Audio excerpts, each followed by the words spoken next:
আসসালামু আলাইকুম। আশা করি সকলে ভালো আছেন, সুস্থ আছেন। অনেকে আমার আঙ্গুর বাগানের ভিডিও দেখতে চেয়েছিলেন, তো আপনাদেরকে উদ্দেশ্য করে ভিডিওটি দেওয়া। দেখেন, এই হলো আমার আঙ্গুরের বর্তমান অবস্থা।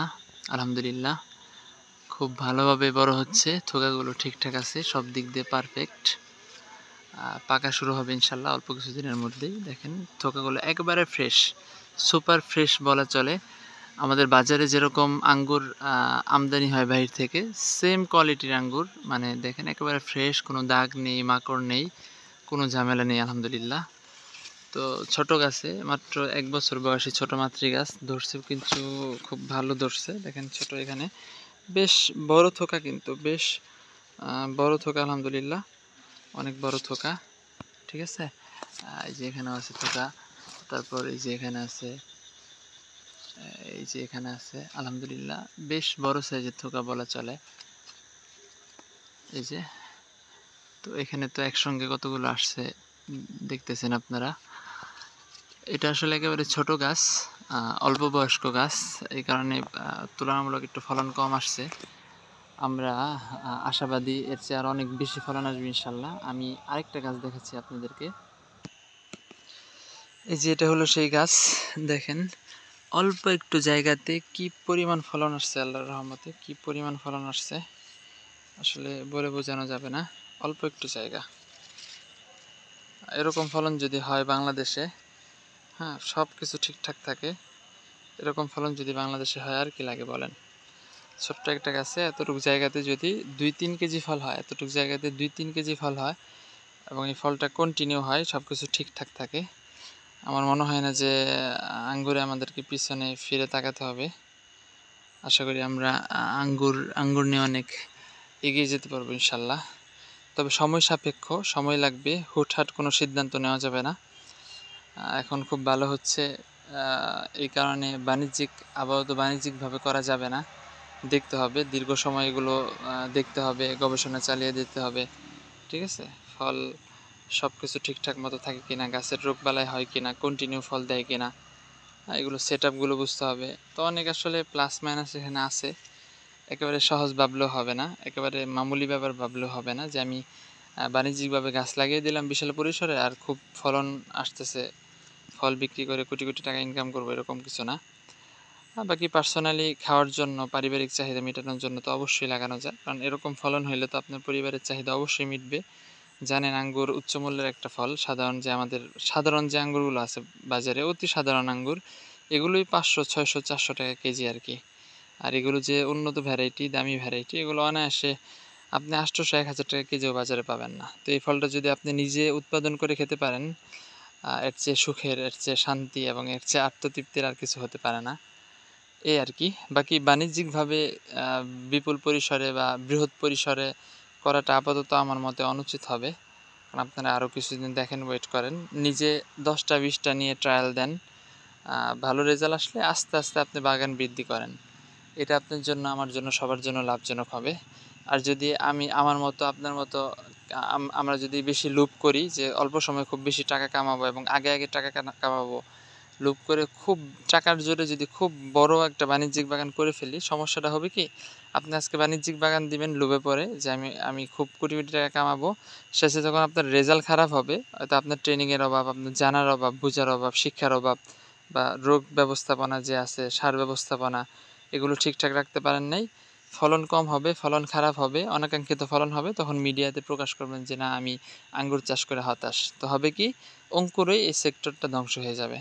তার চেয়ে আপনি নিজে ছোট্ট পরিসরে ট্রায়াল দেন, হ্যাঁ আপনার সফলতা বাড়বে, এর সঙ্গে আপনার প্রোডাকশন বাড়াবেন, জায়গা বাড়াবেন, হবে আস্তে আস্তে ইনশাল্লাহ। কারণ পোলট্রি মুরগির ফার্ম বলেন, লেয়ার মুরগির ফার্ম বলেন, এগুলো যদি মানুষ টাকার গরমে কেউ যদি হুট করে 1 কোটি টাকা ইনভেস্ট করে বিশাল লেয়ার মুরগি, পোলট্রি মুরগির ফার্ম দিয়ে ফেলে, সে কিন্তু সফল হবে না, কখনোই হবে না, অসম্ভব। আপনাকে আস্তে আস্তে শিখতে হবে, আস্তে আস্তে আগাতে হবে। আপনি 500, 1000, 2000 মুরগি তোলেন, আস্তে আস্তে আগান, আস্তে আস্তে আস্তে আস্তে এটা বড় পরিসরে যান, সমস্যা নাই। কারণ অনেক হিসাব নিকাশ আছে চাষ পদ্ধতি, প্রত্যেকটা বিষয়ে আপনি যেটা নিয়ে কাজ করেন, প্রত্যেকটা বিষয়ে হিসাব নিকাশ আছে, আপনাকে প্লাস মাইনাস বুঝতে হবে, খরচ, লেবার খরচ, তারপরে বিষ কীটনাশক সম্বন্ধে, মেডিসিন সম্বন্ধে বুঝতে হবে।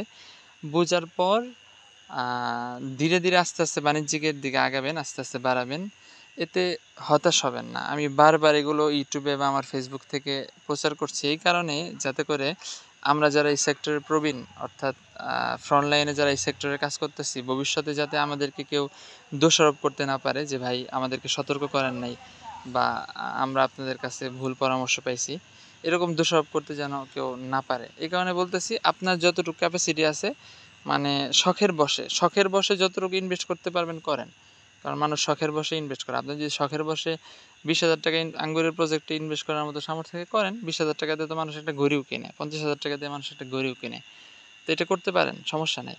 কিন্তু পরবর্তীতে আপনি আনসাকসেস হলে এগুলো মিডিয়াতে আইসা বলবেন যে আমি আনসাকসেস বা ধরা খাইছি, এগুলো যাতে না করতে হয় এই পরিমাণ করবেন। শখের বসে করবেন। আপনি চিন্তা করে নেবেন এখানে ভালো রেজাল্ট আসলে বড় করব, আর খারাপ রেজাল্ট আসলে ওইটা আমার লস প্রজেক্ট। কারণ আমরাও কিন্তু দেখতেছেন আঙ্গুরের অনেক জাত, ঠিক আছে? এখানে আঙ্গুরের ওই মাথা পর্যন্ত বৃহৎ মানে পরিসরে অনেক জাত লাগানো আছে, নতুন নতুন জাত ট্রায়াল দেওয়া হচ্ছে। আদৌ কোন জাতগুলোতে ভালো রেজাল্ট আসবে কি আসবে না এর কোনো গ্যারান্টি নাই।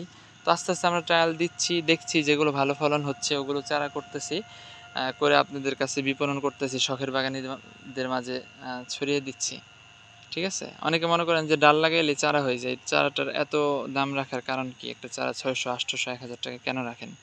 তো আমি বলি ভাই, যে আমার যে আরও 10টা গাছে ফল আসে না এবছর, 10টা গাছ যে কেটে ফেললাম 3 বছর 4 বছর বা 2 বছর ওয়েট করার পরে, ওই গাছটার ড্যামারেজ বা ওই গাছটার যে ক্ষতিপূরণ এটা কে দেবে বলেন? এটা তো এই চারা থেকে এই পরীক্ষিত জাতগুলো বিক্রি করে আমার তুলতে হবে। এত সহজ যদি হয় যে ডাল কেটে দিলেই চারা হয়ে যায়, তাহলে আপনি কেন চাকরি করতেছেন মাত্র 20,000 টাকা বেতনে, 15,000 টাকা বেতনে? আপনি আসেন 1 লাখ টাকা, 2 লাখ টাকা, 5 লাখ টাকা নিয়ে আসেন, এই সেক্টরে ইনভেস্ট করেন, নার্সারিতে ইনভেস্ট করে ডাল কেটে কেটে চারা বিক্রি করে কোটিপতি হন, সমস্যা কি? বাস্তবে আসেন, মাঠে আসেন, তারপর কথা বলেন। আসলে মাঠে না এসে পুকুরের মানে কাছারে বা কান্দায় বসে কিন্তু অনেক কথা বলা যায়। আগে পুকুরে নামেন, দেখেন, বুঝেন, পানির গভীরতা দেখেন, হ্যাঁ, প্রবলেমগুলো দেখেন, তারপর এগুলো নিয়ে কথা বলেন। তো যাই হোক, আসলে অনেক কথাই বলে ফেললাম। আমি আসলে ভিডিও এডিটিং করি না। আমার মতো করে যখন যে বিষয়গুলো, বা ওরকম আহামরি প্রস্তুতিও নিই না। যখন যা আমার মাথায় আসে, যে বিষয়গুলো মাথায় আসে ওগুলো নিয়ে টুকিটাকি কথা বলার চেষ্টা করি। আপনারা যদি আমার কথার মাধ্যমে, ভিডিওর মাধ্যমে সামান্য উপকৃত হন, অবশ্যই অবশ্যই আমার জন্য দোয়া করবেন ইনশাআল্লাহ। আর আমার এই ছোট্ট চ্যানেলটির পাশে থাকবেন আশা করি। লাইক, কমেন্ট এবং সাবস্ক্রাইব করবেন।